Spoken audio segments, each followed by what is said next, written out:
In 1962, it was the first year the center was in operation. Through a fluke of being in Fred Zachariason's office when Mike Cohn invited him, and he had this insulting relationship with Mike, which said something like, "No way will I come to your stupid conference, but I have this fool standing in my office, and he might come." It didn't sound good to me, but I came, and when I got here, I thought I died and woke up in heaven. And the first years, I remember the hikes that were organized by Randy most often, and we would meet on Saturday in what is now the parking lot. I guess it was a parking lot even then. And all the kids, everybody, and take a hike like up Lost Man or Grizzly, all these things. Learn to glissade. And these hikes, there came a further yearly tradition. I don't know whether it's been mentioned before, which came to be known as the Death March. Now, the Death March was organized every year by quite a few people. It involved one group starting at 4 or 5 in the morning, driving several cars to Crystal, or later on became more savvy to actually the granite, what's it called, granite, what? The quarry? No, the basin. Lead King Basin. The Lead King Basin, yeah. Let me start. It involved driving to the Lead King Basin and hiking to Maroon Lake, and another group would start at Maroon Lake about 2 hours later. And if everything went well, they would meet at Snowmass Lake, exchange keys, and go on. And that's about 20 miles over, depending which way you go, Buckskin Pass, Snowmass Lake, Trail Rider Pass, Lead King Basin. And one of the first times Hans Peter came with us, I got to know him during that time. He would say, well, it will take us about 45 minutes to get to that pass. And it would take about 43 or 46, but pretty good approximation. And apart from the hikes, also, it was my first experience at what you might call mountain climbing. That was a trip. I think Randy was on it, North Maroon. I had never been on anything like that before. North Maroon with Mike Cohn. And I was told we needed an ice axe, but I didn't have anything like an ice axe.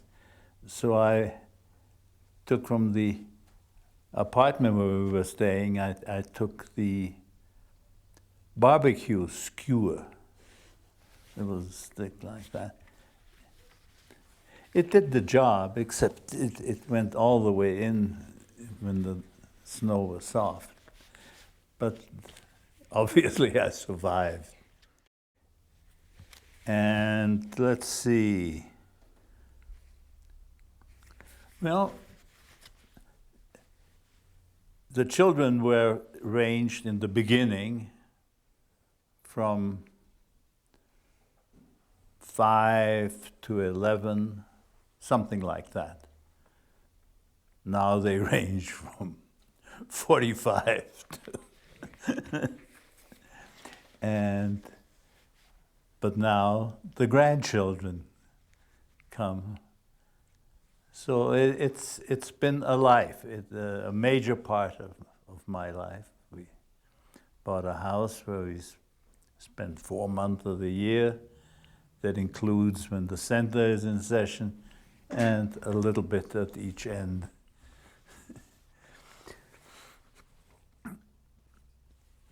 And so slowly I drifted into becoming a part of the center. The dates of my presidency are 83 to 85.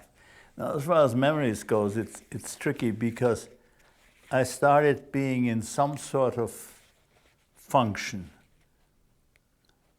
in the middle of the 70s, and it didn't stop until about when this building was finished. It's a continuous flow, so to speak. First, there are many years what is now in the chart called scientific secretary, which has nothing to do with scientific. It was the housing. That is, there was the meeting where we accepted people.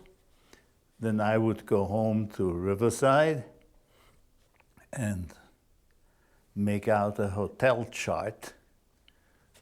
3-bedroom house 1, 3-bedroom house 2, etc. And fill names in.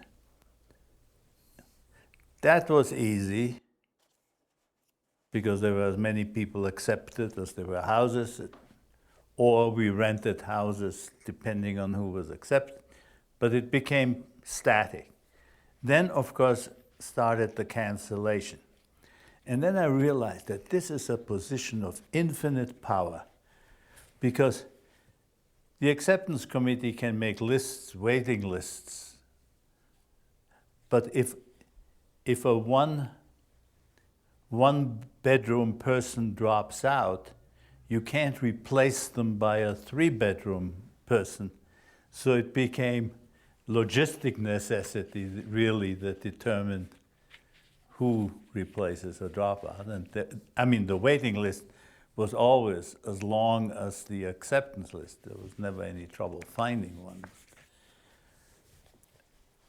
But it was quite powerful. So that went to my head, and so eventually I became president. And that was the time, as I said in the previous session, that what motivated me during those years was entirely in connection with the land. The day-to-day details just had, it was a well-oiled routine by then. I mean, we were talking the 80s. Even the squabbles were well-oiled. and I had the position of being a sort of an ombudsman for several years, which I then abdicated to Jeremy Bernstein, who was very good at calculating the dislocation allowance and all that, and handling the complaints. Because people would come to Sally and complain that they are not getting a salary. There was always a big gray area, who is getting a summer salary and who is not. The dislocation allowance was a complicated thing. And in the end, during my presidency, when John Schwartz was treasurer and Jeremy Bernstein had his position, what happened is that we would be promised from the NSF a certain amount of money. Then John would do his accounting and tell us what can be left for dislocation allowance. It wasn't the other way around. You didn't say we need that for dislocation, but we need this, and that leaves this for dislocation allowance. I would then go to Jeremy, and there was the general rule of the inverse tax. The older you are, the less you get. and of course, the question of whether you are supported in the summer, like summer salary, or some people are on 12-month appointment anyway. And that was always very tricky, because some people are, in fact, on 9-month appointments, but they get 12 monthly checks. And if they admitted that, and some of them don't even know that, they get a check every month, so what's the problem? But they were competing for dislocation allowance with people who really had no money in the summer. And it was hard to convince everybody that they're in the same boat. And so we had yet another committee where we tried to formalize the rules with Jeremy and Baki Beg. The reason Baki Beg got into this is because the Rockefeller people, I don't know what their special circumstance was, but they felt unfairly treated, and we didn't. We felt that they're doing fine. So I don't know exactly how that came out, but there's been peace, I think. And I think now it is more formalized, so that you know beforehand what is going to be the dislocation allowance. I haven't followed it since then. But at that time, as I say, it was a question of dividing up the available money, and Jeremy had some mathematical formula by which he could do that. And in general, everybody was happy. But my main concern was the land, and I realized early on that that there are these various players involved. The music, the design conference, the institute, the meadows, the Center for Physics, and the community. And I realized also that we don't have much power. We had very little leverage in this. But I felt, I wasn't as Machiavellian as I'm making out now, but I felt that we do need the community. It's our natural ally. The access to the ring goes right through here. We love to look out there and not see houses. So we were natural allies.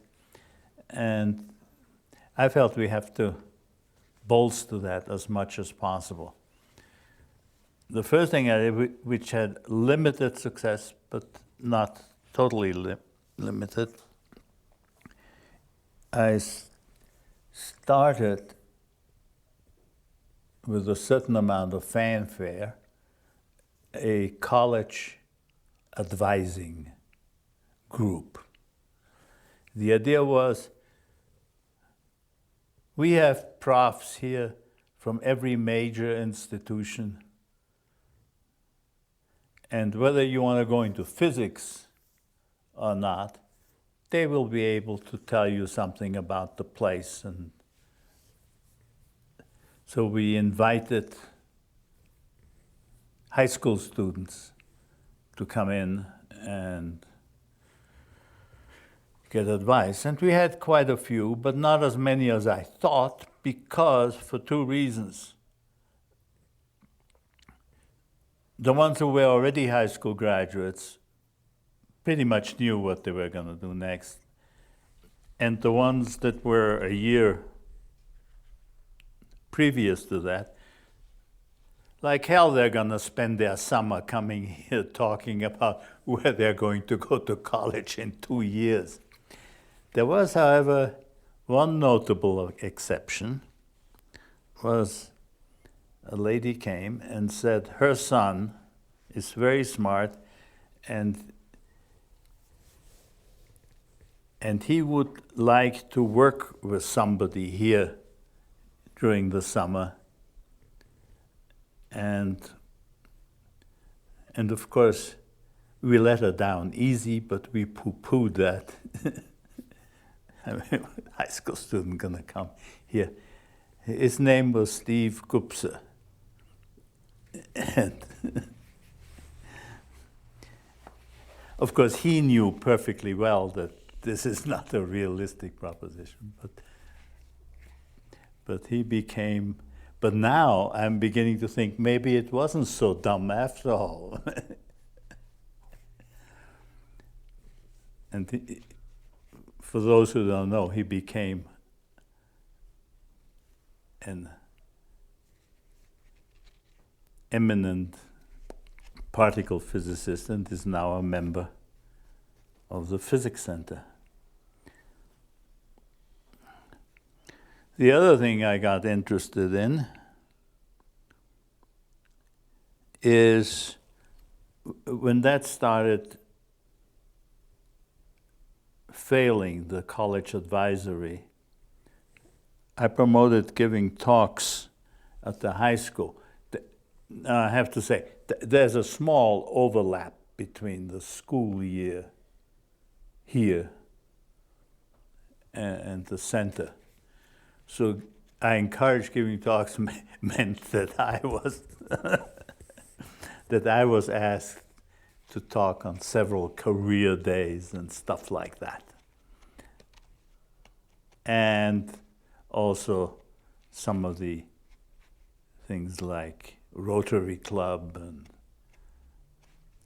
gave a whole series of lectures at the Rotary Club in Carbondale. I'm big in Carbondale, but it doesn't help us much here.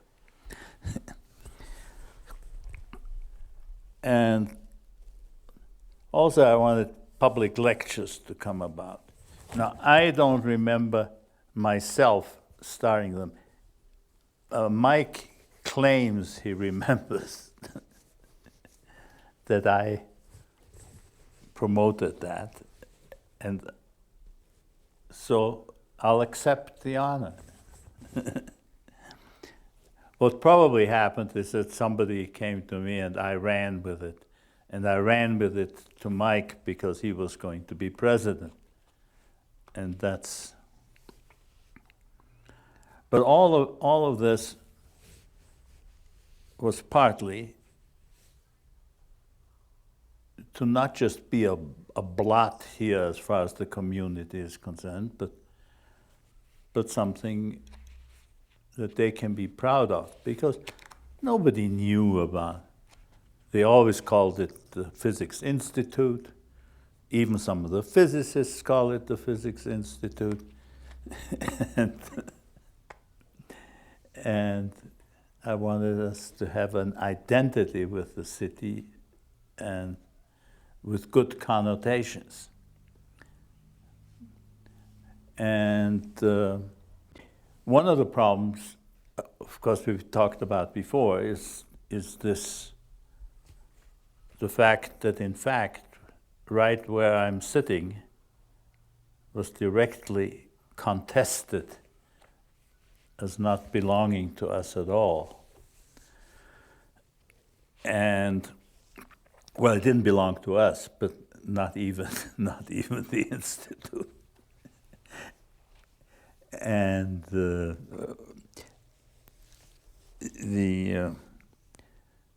lawyer at the time, McGrath, I went to see him and he said, what you have to show is 18 years of continued hostile possession. So I thought of Sally and I said, no problem.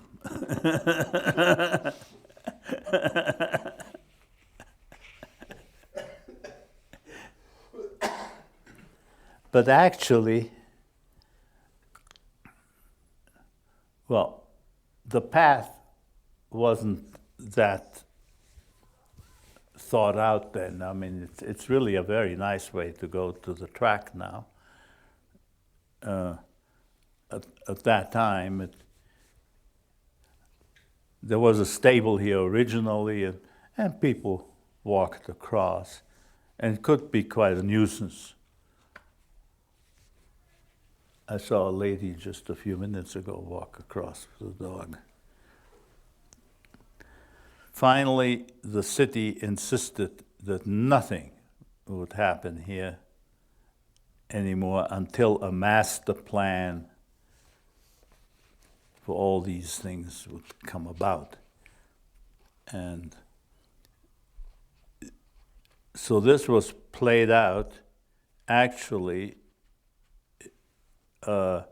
at city council meetings. Every group involved, that was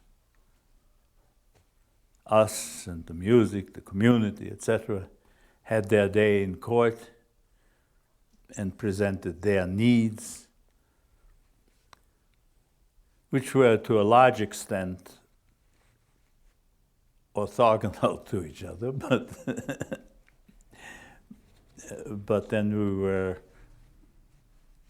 told to get together, and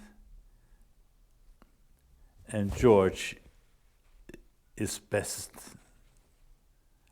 I think, has described how that finally resolved with champagne and everything.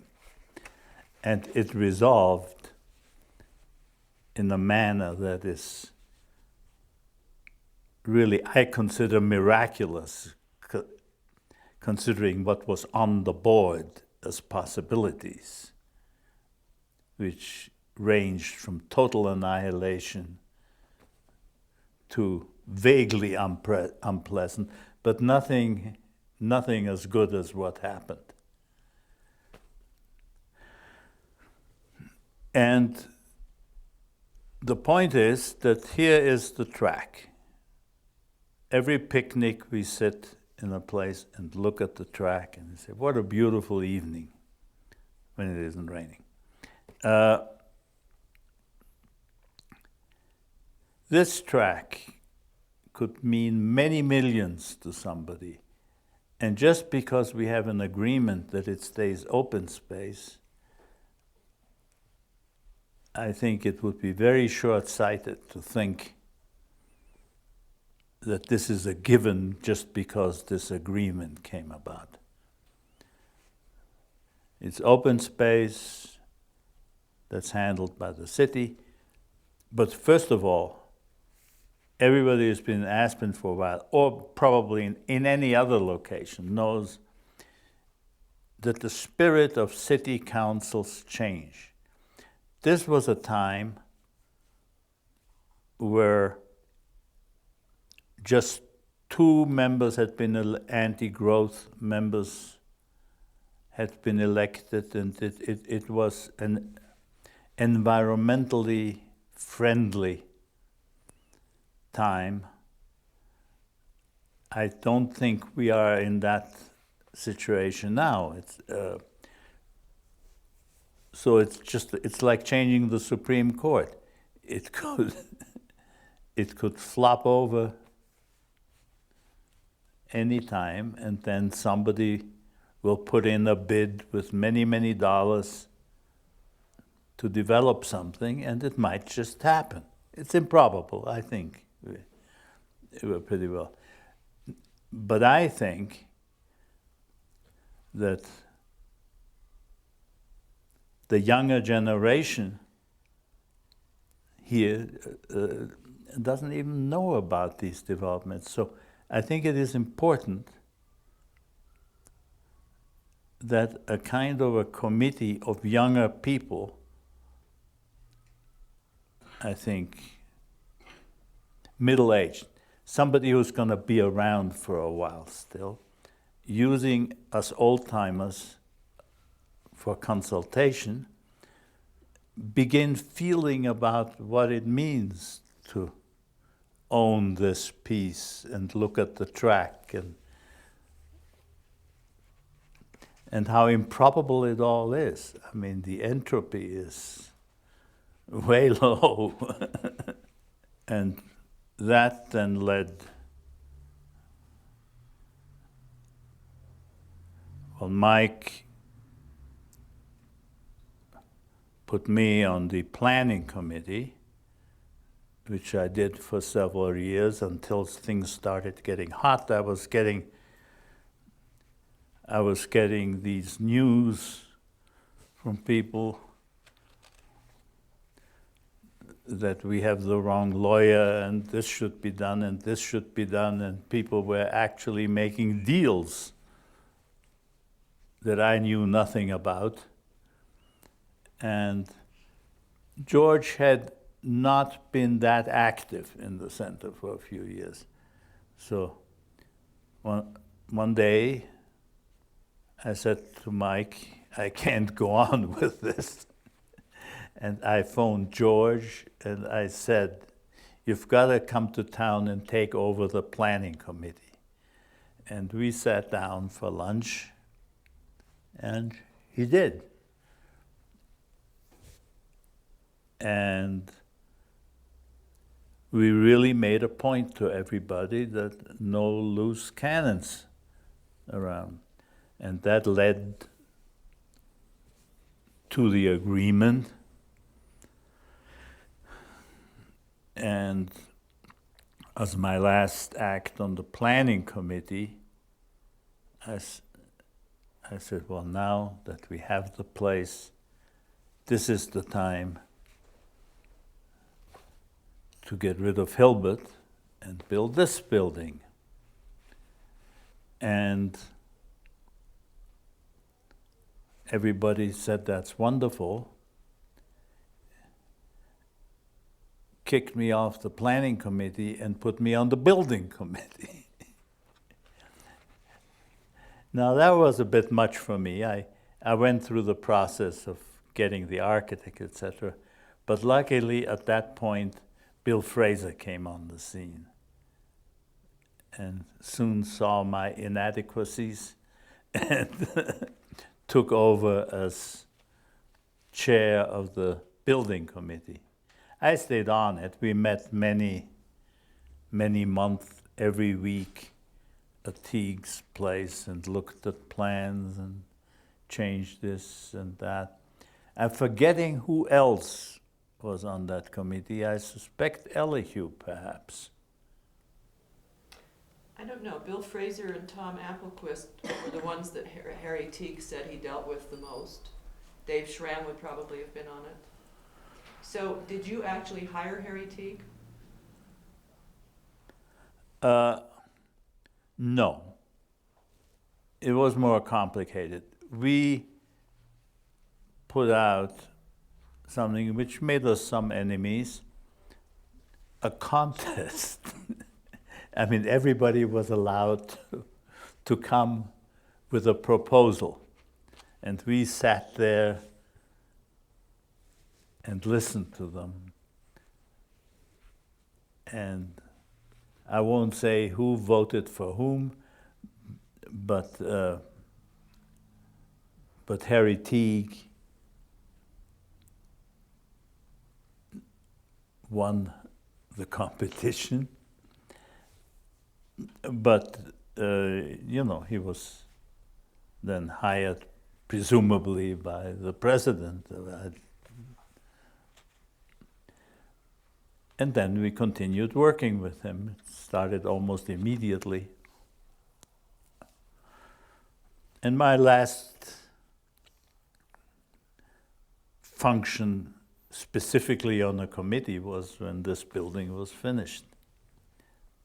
One of the great advantages of becoming an honorary trustee and old is there isn't the slightest chance that anybody will pay any attention to what you say, and so I can say whatever I want. It's not going to do any damage. Otherwise, I would be more circumspect. My, for instance, greatest scientific part here, for instance, was when the Russians came and I worked and we did a paper with Sasha. I did a paper with Sasha McDowell, and that was very nice and was totally spontaneous. I asked him something and then said something, and before we knew it, we were doing this. George talked about interaction, and I thought that was very good, what his concept was. Now, it is my feeling that we've come a long ways away from that. I think both will be enduring, whether we go the way George thinks or not.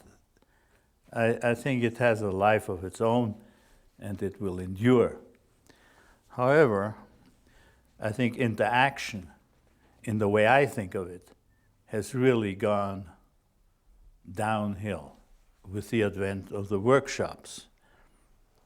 I think you've heard that several times, but all from us old people. We voted there should be none. We voted there should be one at a time, two at a time, never three at a time. Imagine my surprise when somebody at the last meeting said, as the instructions go, I'm doing three at a time. And then the end of the season is a little thin, only two at a time. We never used to have a program before. My working with Sasha McDowell, for instance, was not programmed, it happened. And I think that's the way it should go.